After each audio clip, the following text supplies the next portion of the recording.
To learn the good, the bad, and the reality of the nomadic lifestyle, click the subscribe button so you don't miss anything. Click the bell notification. So we've made it to a national forest in Utah, not too far away from our spot that we were at just a little while ago at the BLM.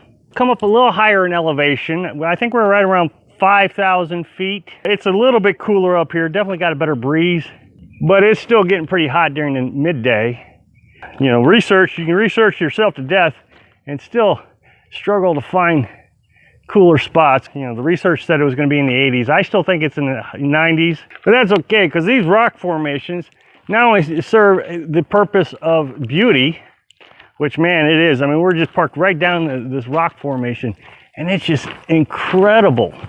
If anybody's ever heard of the Wave, which is a national park in Utah, has this place that only 25 people a day can get into. This reminds me of the pictures that I've seen of the Wave, where it has all these rough surfaces, and you can see that people have walked on this surface and then wore it down, but this surface is still nice and wavy. You know, this is just sand. You can pick up one of these little rocks and it just breaks off into sand right here.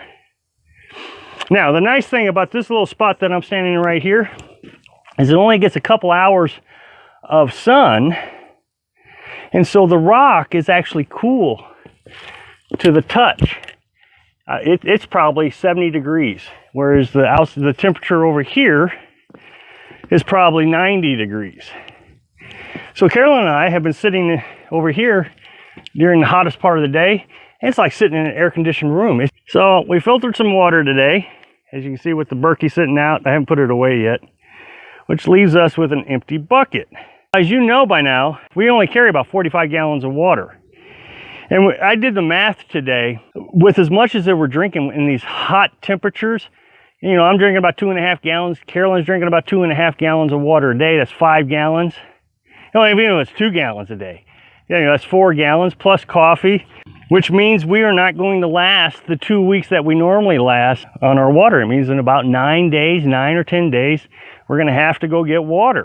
We have found a rare discovery at this place that I've only seen in one other place. Down this hill is a freshwater stream.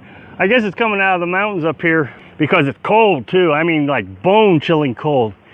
I'm going to go down here and I'm going to take a bucket with me. Okay, so here's the stream. Just I mean, it's not very far from where we're camped. Now the hike back up's a little hectic, but I'm going to get a bucket of water and I want to show you how clean this water is.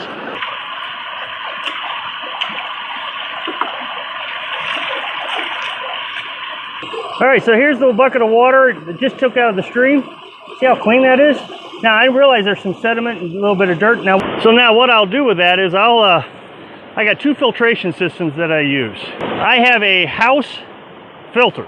It's a paper carbon filter that filters down to 5 microns. So what I'll do is I'll put some chlorine bleach in this, mix it up real good, and I'll filter it through that house filter. That way it kills all the bacteria and takes out all this yucky sediment looking stuff. And so now I can use that water for showers and laundry, dishes, those kind of things. I can even use it for coffee because I'm going to boil the coffee. So everything's nice and safe and drinkable. Once I use all the clean water that we got from town up, I will put this through the Berkey filtration system. Now the Berkey filtration system, I've talked about that a lot. It filters out everything. They call it a water purification system. And it uses the same kind of technology that the filters that are used for hikers. Now hikers will take this water here out of this stream, or much worse actually, they'll just put it right in their filtration system and drink it like it's out of a straw type of system. Well, I like the Berkey. It's gravity fed. The filters last 6 years through normal use. Now the thing is this kind of water will actually clog it up pretty quick, so I'll have to take one of those Scotch Brite pads, you know, the green pads, and I'll have to clean the filter probably 2 or 3 times as I'm filtering this, but it'll be perfectly clean. Now, the bleach, everybody's concerned about the bleach.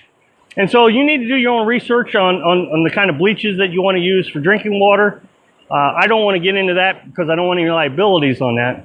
But what's really nice about the Berkey is it takes that bleach out. So you pour the bleach in the water here, it kills the bacteria, then you filter it, and then it takes the bleach out. So you have pure water by the time you're drinking it. Now, a lot of people will say, okay, why don't you just use the Berkey? Why do you need the bleach? Because if somebody were to use the bathroom here, right next to this, and they got in the water, there's viruses that the no filtration system can get out. So you either have to boil it or use bleach. Well, it uses so much energy to boil water that we just bleach it and then Berkey the bleach out. So there's like hepatitis that can be in the water. The purification systems, none of them can get out. And since we're talking about people going to the bathroom in areas like this, I'm going to take you back up to the campground and I'm going to show you just how disgusting people can be. When we got here, when we pulled up, immediately we stepped out of the truck and we could smell sewage. I mean, it was raw sewage. And Carolyn, while I set up, Carolyn likes to explore a little bit.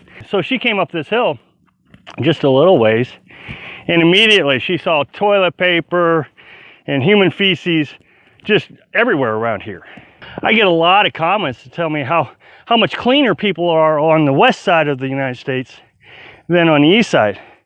But I have not seen it yet. It hasn't happened. The two places that I've been in Utah now have both been trashed by people. And right down here was just full of toilet paper and human waste. Here you can actually see a piece of toilet paper right here. So it was everywhere. So what I had to do was I had to come up here with my shovel. Fortunately, this is all sand here, see? So I was able to just shovel up the sand and cover it all up. I'll show you a spot that I covered here, right here. So it was all over in this spot, right here. You can see the truck right down there. They went to the bathroom. I don't know how they did that. They went to the bathroom on top of this cactus. So it was just everywhere. So I had to clean it up. And then they urinated down closer by the truck. And again, I just took my shovel and I just covered it all up with sand. And it smells much better now. The problem is, if you are the next person to come in to this campground, you all of a sudden become responsible for that trash.